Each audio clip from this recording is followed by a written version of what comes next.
Baik, bismillahirrahmanirrahim. Assalamualaikum warahmatullahi wabarakatuh. Alhamdulillah hari ini kita dapat sambung lagi PDPR matematik kita dalam tajuk darab masa. Okey. Baik, sebelum kita buat darab masa, perkara yang penting yang awak kena ingat daripada pelajaran yang lepas ialah hubungan antara unit masa. Yang itu sangat penting. Sebab nanti bila awak buat jawapan tu, di akhir sekali awak kena tukar balik dia punya unit masa. Baik, jadi awak kena ingatlah apakah kaitan dan hubungan antara unit masa tu. Okay. Jadi cikgu akan bincangkan hari ini darab masa ada dalam buku teks awak pada muka surat 158, 159 dan 160. Okay, baik, kita tengok yang pertama.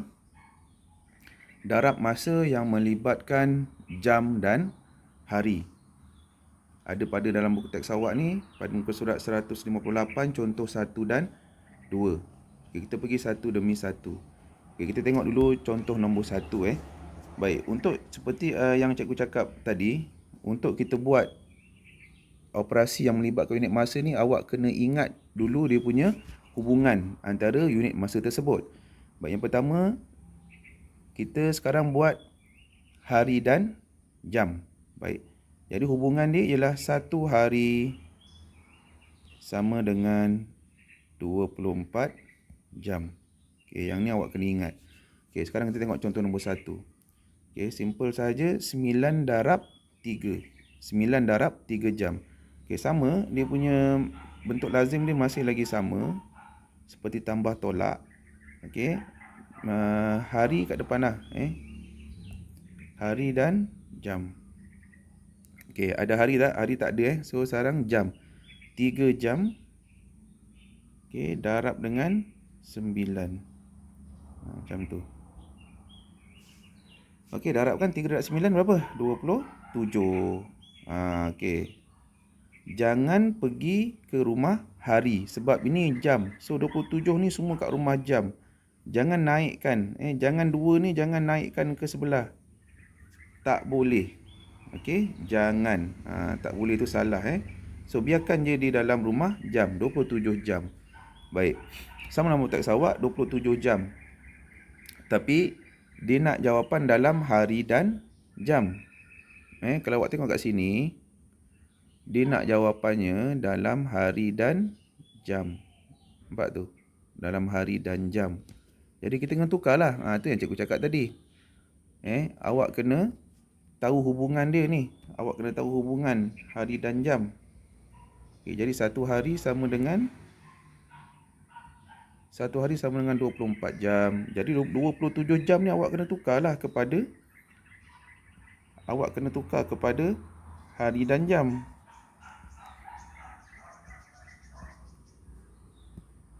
Okey. Tukar kepada hari dan jam. Macam mana? Macam nak tukar ni? Cikgu dah beritahu dah hari tu. 27 bahagi dengan 24. Kenapa 24? Sebab satu hari sama dengan 24 jam. So, satu hari ada baki 3. So, jawapan dia ialah, ini ialah hari, ini ialah jam. Satu hari 3 jam. Okey? Baik, seterusnya.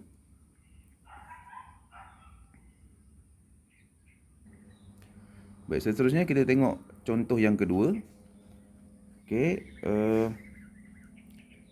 melibatkan pasukan pengakap menjalani 3 fasa latihan perkemahan. Okey. Jadi dah bagi kat soalan tu 2 hari 8 jam untuk setiap fasa. Jadi dia nak tanya untuk 3 fasa. Okey, jadi kita darablah. Okey, kita darab seperti dalam awak punya buku teks ni, hari dan jam. 2 hari 8 jam untuk 1 fasa. Dia tanya 3 fasa. Okey, darab macam tu. Okey. Kita selesaikan. Okey, 8 darab 3. Dia sama macam darab biasa. Buat dari belakang. Baik, 8 darab 3, 24. Okey, lagi sekali selesaikan dalam unit dia dulu. Okey, 8 darab 3, 24. Jangan bawa 2 pergi sebelah. Tak boleh. Jangan bawa 2 ni pergi sebelah. Salah. Tak boleh tu. Okey, jadi 24. Sekarang 3 darab 2 ialah 6. Baik, dah siap. Okey, sampai sini sebenarnya sudah siap. Tapi jawapan awak tidak tepat. Jawapan masih lagi tidak tepat. Sebab apa? 24 ni kita boleh terus tukar kepada hari. 24 jam ni ialah 1 hari. Tengok atas balik. Ni hubungan dia ni. Cikgu dah tulis sini hubungan dia ni. 24 jam sama dengan 1 hari. Jadi sini kena tukarlah. 24 jam ni ialah 1 hari. So tolak 24 tambah 1. Ni pelajaran ni kita dah belajar dah yang lepas. Jadi jawapannya 7 hari. Baik, kita tengok pula soalan yang ketiga. Dia melibatkan minggu dan hari. Okey. Dia melibatkan minggu dan hari.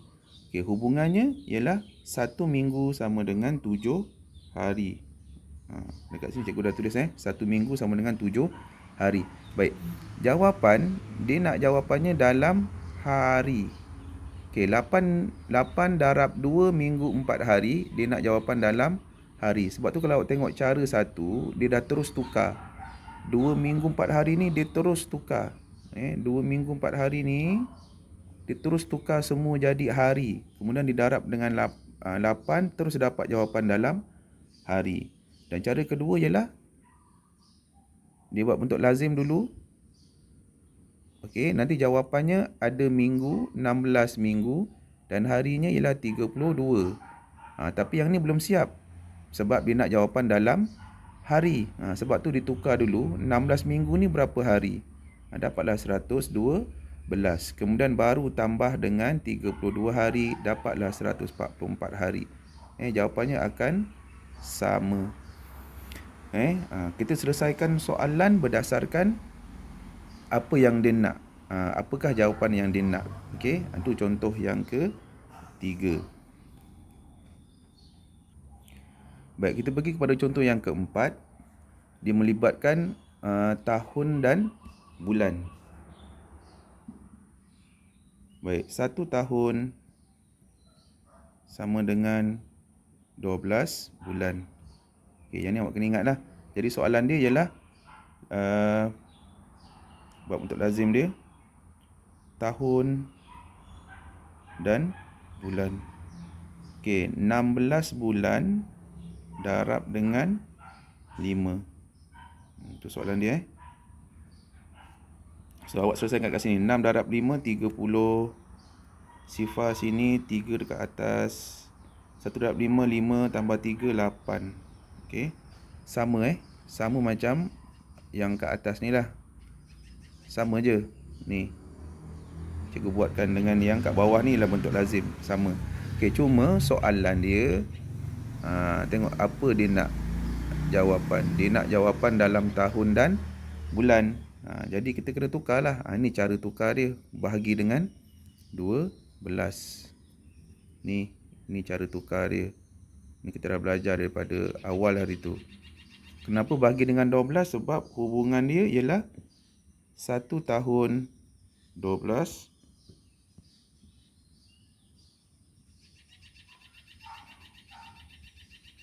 1 tahun sama dengan 12 bulan. Okey. So 80 ni kena bahagi dengan 12 lah. So dapat jawapan tu 6 72 bagi 8. Dan ini ialah tahun dan ini ialah bulan. So dapatlah jawapannya 6 tahun 8 bulan. Baik, yang terakhir ialah abad dan tahun. Contoh terakhir ni, dia melibatkan abad dan tahun. Dan hubungan dia ialah 1 abad sama dengan 100 tahun. Okey, soalan dia 21 darab dengan 9 tahun. Jadi 21 darab dengan 9 tahun. Macam itu je lah. Ataupun bentuk lazim dia sebenarnya ada melibatkan abad dan tahun. Tapi sebab soalan dia hanya tahun saja, so macam inilah 21 darab dengan 9. Macam itu. Tapi sebab dia tak melibatkan abad, sama je. Okey. Baik. So, bila awak darabkan, awak akan dapat jawapan dia. Okey, dekat sini bila awak darabkan, awak akan dapat jawapan dia 189 tahun. Tapi ingat dia punya hubungan dia ni, 100 tahun sama dengan 1 abad. Jadi tukarlah kepada abad dan tahun, awak akan dapat 1 abad 89 tahun. Baik, itu sahaja pelajaran untuk hari ini. Sekian, terima kasih.